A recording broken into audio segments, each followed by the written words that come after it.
अस्सलाम वालेकुम दोस्तों, टुडे विद नासिर तूर के साथ मैं हूं आपका होस्ट नासिर तूर। पाकिस्तान और इंग्लैंड के दरमियान फाइनल T20 मैच मेलबर्न में आज खेला जाएगा, जिसमें इंडियन मीडिया, हाँ जी इंडियन मीडिया जो कभी पाकिस्तान के हक में नहीं बोलता, आज उनकी भी प्रिडिक्शन है कि पाकिस्तानी बॉलिंग इंग्लैंड की बैटिंग लाइन को तबाह बर्बाद करके रख देंगे। और ये भी प्रिडिक्शन है कि 1992 में जो हुआ था, आज 30 साल बाद वही होने जा रहा है। History will repeat itself.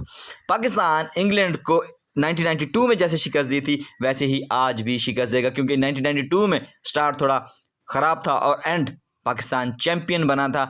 और इसी तरह से अब होने वाला बारिश की प्रिडिक्शन के हवाले से ये है कि पहले बारिश की प्रिडिक्शन थी कि बारिश ज़्यादा होगी, लेकिन अब बारिश की प्रिडिक्शन ये है कि 40% तक बारिश कम होगी। Best of luck Babar 11, we are all praying for you. Best wishes. मिलते हैं इंशाल्लाह पाकिस्तान की जीत के बाद।